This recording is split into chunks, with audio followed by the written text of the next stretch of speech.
हम इस सिलेंडर की वर्किंग समझ लेते हैं क्योंकि दोनों ऑलमोस्ट सेम ही वे में काम करते हैं, बस थोड़ा सा डिफरेंस है जिससे रोक ब्रेकर कॉम्प्लिकेटेड हो जाता है। इस सिलेंडर के अंदर एक पिस्टन है और पिस्टन से रोड जुड़ी हुई है। सिलेंडर के ऊपर सील लगी रहती है। बाहर की सील सिलेंडर के अंदर धूल मिट्टी जाने से रोकती है और अंदर की सील ऑयल को बाहर जाने से रोकती है।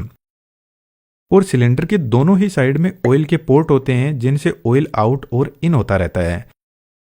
सिलेंडर के दोनों ही पोर्ट कंट्रोल वाल्व से जुड़े रहते हैं। अब कंट्रोल वाल्व भी अपने आप में एक बहुत बेहतरीन इंजीनियरिंग है। यहाँ पे एक सिंगल चैनल वाल्व लगा है जिसमें इधर से ऑयल आया और इधर से होते हुए पिस्टन पर फोर्स लगाएगा और पिस्टन की रोड बाहर की तरफ जाने लगेगी।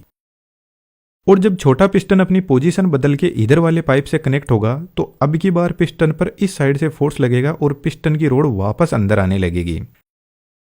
यदि आपके दिमाग में थोड़ी हलचल हुई हो तो सिलेंडर में दोनों साइड में ऑयल भरा हुआ है और जब ऑयल पिस्टन पर बाहर की साइड में फोर्स लगा रहा है तो पिस्टन की इधर की साइड में जो ऑयल है वह वापस ऊपर जाने लगेगा। लेकिन इस छोटे पिस्टन ने यहाँ से रास्ता ही ब्लॉक कर रखा है तो पिस्टन पर दोनों साइड से फोर्स लग रहा है और बीच में बेचारा पिस्टन बाबू भैया की तरफ फंसा हुआ है। तो यहाँ पे या तो सिलेंडर फट जाएगा या फिर ऑयल की पाइप फट जाएगी। तो कंट्रोल वाल्व को बहुत ही बेहतरीन तरीके से डिजाइन किया गया और यहाँ पे तीन चैनल लगाए गए जिसको हम थोड़ा बाद में समझेंगे। लेकिन यहाँ पर ऑयल की सप्लाई एक पिस्टन पंप करता है और यह पिस्टन पंप डायरेक्ट इंजन की क्रैंकशाफ्ट से जुड़ा रहता है या फिर मोटर भी हो सकती है। सिंप्लिसिटी के लिए हमारे पास में मोटर ही अवेलेबल है। यह एक एक्सियल पिस्टन पंप है। पंप की यह मेन शाफ्ट है जिस पर एक इंक्लाइंड कुछ इस तरीके से प्लेट लगी हुई है जिसको श्वास प्लेट बोलते हैं और इस प्लेट पर मल्टीपल पिस्टन लगे रहते हैं कुछ इस टाइप के और पिस्टन आगे एक ब्लॉक में सेट रहते हैं जिनको एक स्पेरिकल प्लेट कुछ इस तरीके से सपोर्ट करती है।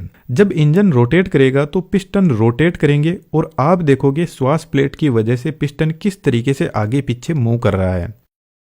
जब पिस्टन पीछे की तरफ आएगा तो यहाँ पर अपने सिलेंडर में वैक्यूम क्रिएट करेगा और बाहर से ऑयल को पुल करेगा और जब आगे बढ़ेगा तो श्वास प्लेट पिस्टन को आगे की तरफ फोर्स लगा रही है जिससे सिलेंडर के अंदर ऑयल का प्रेशर बढ़ता जाएगा और जैसे ही आउटलेट वाल्व के सामने आएगा तो हाई प्रेशर से बाहर निकलेगा। इस तरीके से मल्टीपल पिस्टन ऑयल को पंप करते हैं। यहाँ पर हमें एक बेनिफिट और मिलता है श्वास प्लेट का। यदि हम प्लेट के एंगल को चेंज करते हैं तो ऑयल का प्रेशर को कम ज्यादा किया जा सकता है।